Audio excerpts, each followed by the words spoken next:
ಸಿದ್ದೇಶ್ವರ್ ನಿವಾಸದಲ್ಲಿ ಭಿನ್ನರ ಸಭೆಯ ವಿಚಾರಕ್ಕೆ ಸಂಬಂಧಪಟ್ಟಂತೆ ಕೆಲವರಿಗೆ ಅತೃಪ್ತಿ ಇರೋದು ನಿಜ ಅಂಥೇಳಿ ಬಿವೈ ವಿಜಯೇಂದ್ರ ಅವರೇ ಹೇಳಿದ್ದಾರೆ.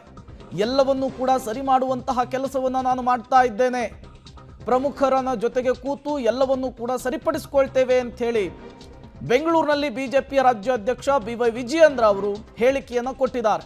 ಸಿದ್ದೇಶ್ವರ್ ನಿವಾಸದಲ್ಲಿ ನಡೆದಂತಹ ಮೀಟಿಂಗ್ ವಿಚಾರಕ್ಕೆ ಸಂಬಂಧಪಟ್ಟಂತೆ ರಿಯಾಕ್ಟ್ ಮಾಡಿದ್ದಾರೆ. ತೃಪ್ತಿ ಇದೆ ಅನ್ನೋದು ನಿಜ, ಸತ್ಯ. ಅವರಲ್ಲಿರ್ತಕ್ಕಂಥದ್ದು ಅದು ಬಹಿರಂಗವಾಗಿ ಹಲವಾರು ಬಾರಿ ಹೇಳಿದ್ದಾರೆ. ಅದು ಸ್ಥಳೀಯ ಸಮಸ್ಯೆ. ನಾನು ಪ್ರಹ್ಲಾದ್ ಜೋಶಿಜಿಯವರು ಪಕ್ಷದ ಎಲ್ಲ ಹಿರಿಯ ಮುಖಂಡರನ್ನ ಚರ್ಚೆ ಮಾಡಿ, ಹಿರಿಯರಾಗಿರ್ತಕ್ಕಂಥ ಪ್ರಹ್ಲಾದ್ ಜೋಶಿಯವರು, ಸಿ ಟಿ ರವಿ ಅವರು, ರವಿಕುಮಾರ್ ಅವರು, ಒಂದು 4 ಜನ ಪ್ರಮುಖರು ಕೂತು ಇದನ್ನು ಬಗೆಹರಿಸಬೇಕು ಅಂತೇಳಿ ನಾವು ಚರ್ಚೆ ಮಾಡಿಕೊಂಡಿದ್ದೇವೆ. ಹಾಗಾಗಿ ಎಲ್ಲರೂ ನಿನ್ನೆ ಭೇಟಿ ಮಾಡಿದ್ದಾರೆ. ಬೇರೆ ಬೇರೆ ಜಿಲ್ಲೆಗಳಲ್ಲೂ ಕೂಡ ಈ ಥರ ಸಣ್ಣ ಪುಟ್ಟ ಸಮಸ್ಯೆಗಳಿದೆ, ಅದನ್ನು ಬಗೆಹರಿಸ್ತಕ್ಕಂಥ ಕೆಲಸ ಅತಿ ಶೀಘ್ರದಲ್ಲೇ ಮಾಡಬೇಕು. ಯಾಕೆಂದರೆ ಯಾವ ಬೇಕಾದ್ರೂ ಜಿಲ್ಲಾ ಪಂಚಾಯತ್ ತಾಲೂಕು ಪಂಚಾಯತ್ ಚುನಾವಣೆಗಳು ಕೂಡ ಬರ್ತದೆ.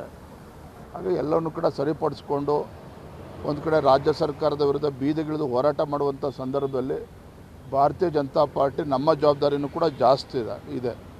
ಹಾಗೆ ನಾವು ಕೂಡ ಯಾವುದೇ ಒಂದು ಒಳ ಜಗಳ ಇಲ್ಲದೇ ನಾವೆಲ್ಲರೂ ಕೂಡ ಒಟ್ಟಾಗಿ ಒಂದಾಗಿ ಭ್ರಷ್ಟ ಸರ್ಕಾರದ ವಿರುದ್ಧ ಹೋರಾಟವನ್ನು ಮಾಡುವಂಥ ಸಂದರ್ಭದಲ್ಲಿ ಇವೆಲ್ಲವನ್ನು ಕೂಡ ಬಗೆಹರಿಸ್ಕೋಬೇಕು ಅನ್ನೋ ನಿಟ್ಟಿನಲ್ಲಿ ಒಂದು ಪ್ರಯತ್ನ ನಡೀತಾ ಇದೆ.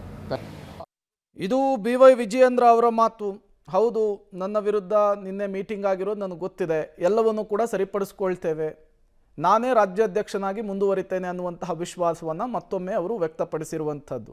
ವಿಜಯೇಂದ್ರ ವಿರುದ್ಧ ಕಂಪ್ಲೇಂಟ್ ಕೊಡೋದು, ಅದು ವರಿಷ್ಠರ ಗಮನಕ್ಕೆ ತರೋದು, ಇವೆಲ್ಲವೂ ಕೂಡ ರಾಜ್ಯ ಬಿಜೆಪಿಯಲ್ಲಿ ಹೊಸದಾಗಿ ನಡೆಯುವಂತಹ ಬೆಳವಣಿಗೆಗಳು ಏನಲ್ಲ. ಬಟ್ ಈಗ ಅಮಿತ್ ಶಾ ಅವರಿಗೆ ಸೋಮಣ್ಣ ಮೂಲಕ ದೂರನ್ನು ಕೊಡ್ಲಿಕ್ಕೆ ಮುಂದಾಗ್ತಿದ್ದಾರಂತೆ. ನೋಡೋಣ ಈ ವಿಚಾರ ಎಲ್ಲಿಗೆ ಹೋಗಿ ನಿಲ್ಲುತ್ತೆ ಅಂಥೇಳಿ.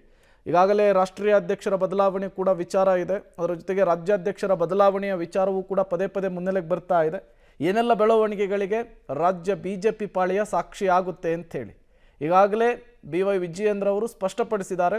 ವರಿಷ್ಠರ ಕೃಪಾ ಕಟಾಕ್ಷ ನನ್ನ ಮೇಲಿದೆ, ನಾನೇ ರಾಜ್ಯಾಧ್ಯಕ್ಷನಾಗಿ ಮುಂದುವರೆದೇ ಬರುತ್ತೇನೆ ಅನ್ನುವಂತಹ ಅಚಲ ವಿಶ್ವಾಸದಲ್ಲೂ ಕೂಡ ವಿಜಯೇಂದ್ರ ಅವರು ಇರುವಂಥದ್ದು. ಇದರ ನಡುವೆ ಹೆಂಗಾದರೂ ಮಾಡಿ ವಿಜಯೇಂದ್ರ ಅವರನ್ನು ಕೆಳಗಿಳಿಸಬೇಕು ಅನ್ನುವಂತಹ ನಿಟ್ಟಿನಲ್ಲಿ ರೆಬಲ್ಸ್ ಟೀಮ್ ಅವಿರತ ಪ್ರಯತ್ನವನ್ನು ಕೂಡ ಪಡ್ತಾ ಇದ್ದಾರೆ.